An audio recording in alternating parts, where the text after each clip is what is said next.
भाग्य कहकर भगा जाता है, भाग्य से भागना कैसा। जब स्वयं ही उसका कारण है, करता है। भाग्य कहकर भगा जाता है, भाग्य से भागना कैसा। जब स्वयं ही उसका कारण है, करता है।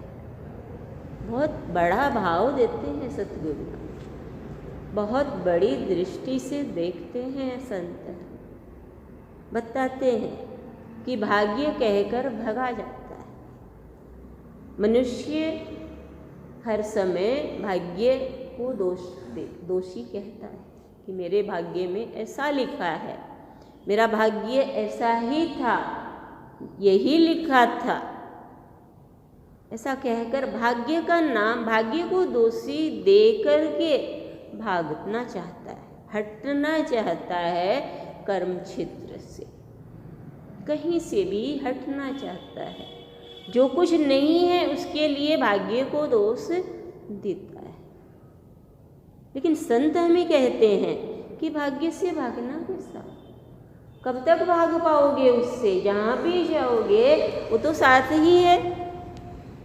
भाग्य तो हमारे साथ में ही है। हम कहीं हम जाएंगे तो हमारे जैसे हम कहीं भी जाए, हमारा शरीर हमारे साथ रहता है। ऐसे ही हम जहाँ भी जाएंगे वो हमारे साथ रहेगा। हम सोचे यहाँ से छोड़ के दूसरे गांव चले जाएं तो भाग्य तो हमारे साथ ही जाएगा। वहाँ थोड़ी होगा कि वहाँ बदल जाएगा, नहीं बदलेगा।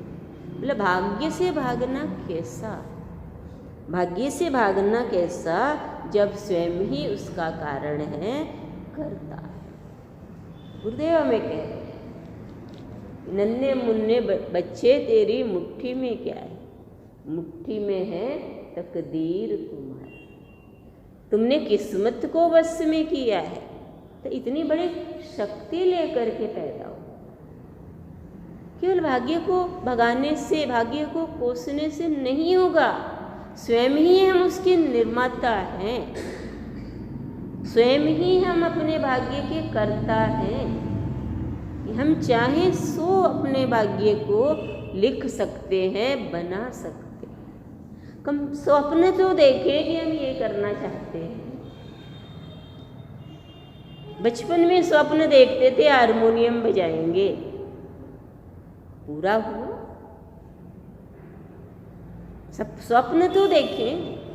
हवाई किले तो बनाए, हवाई किले ही नहीं बनाएंगे तो किला कैसे बनेगा? पहले स्वप्न तो देखना पड़ेगा ना। भाग्य तो हमारे हाथ में है। हम बैठे सत्संग में आते थे, हमारे अंदर ऐसा होता था कि थोड़े ही दिनों में, थोड़े ही दिन सत्संग में आए थे, और ऐसा होता था मन के अंदर, बोलना नहीं आता है, मैं बोलूं, मैं वाणी बोलूं, सब होता था। तो अगर ऐसा नहीं आता तो बोल सकते थे क्या? ये स्वयं भाग्य, स्वयं कौन है? हमारा गुरु। गुरु देता है हमारे अंदर ये शक्ति कि तुमको, ये बेचैनी भी वही देता है। क्यों देता है ये बेचैनी? क्योंकि क्षमता हमारे अंदर छिपी हुई है, लेकिन छिपी हुई है, वो बेचैनी देगा तो प्रकट होगी। बेचैनी देता है हमारे अंदर, तो छिपी हुई क्षमता सामने आती है कि हम तो थोड़े दिनों बाद ही अवसर दिया गुरु ने बोलने का, वाणी बोलने। तो इसीलिए कहते हैं कि तुम्हारे भाग्य में है, हाथ में है सब कुछ करना, तुम स्वयं ही करता हो। अच्छा, अगर भाग्य से भाग रहे हो तो वो जो भाग रहे हो वो भी तुम्हारे कारण ही था, उसी कारण। कोई कहे कि ये भजन गाओ, नहीं, किसने कहा? स्वयं ने ही कहा। किसी ने कहा गाओ, उठ के आ गए, स्वयं के कारण। कौन है हमें? सामने वाला तो बोलेगा, आपने कहा वाणी करिए, हम आ गए। नहीं करते तो वहाँ बैठे थे। तो हमारे हाथ में है सब कुछ करना। जब ये मोटिवेशन हमें मिलेगा अंदर से ही कि मैं कर आई कैन। कब तक बेड पर पड़ी रहूंगी?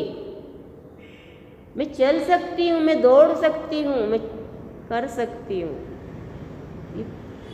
नहीं तो भाग्य के भरोसे पड़े हैं कि हम तो नहीं चल सकते, हम तो कुछ नहीं कर सकते, हम तो किसी से बात नहीं कर सकते, हम कैसे जा सकते हैं।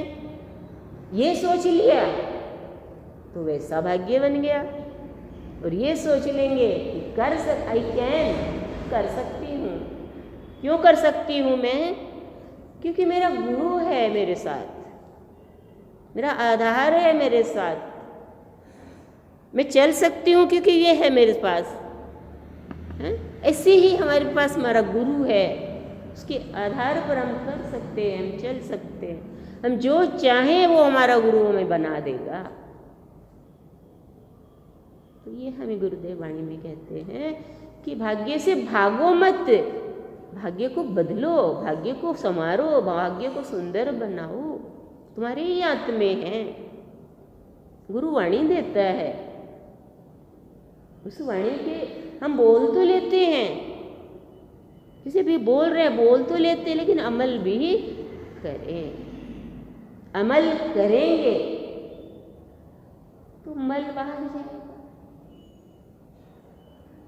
कहते हैं ना, बाबा तुम हो अमल अविकारी। पहले बहुत गाते थे पर समय पता नहीं था, अब बहुत गा रहे हैं। बाबा तुम हो अमल अविकारी। अमल किसी भी प्रकार पावन हो, पवित्र हो, कोई भी विकार नहीं है, ऐसे हो बाबा।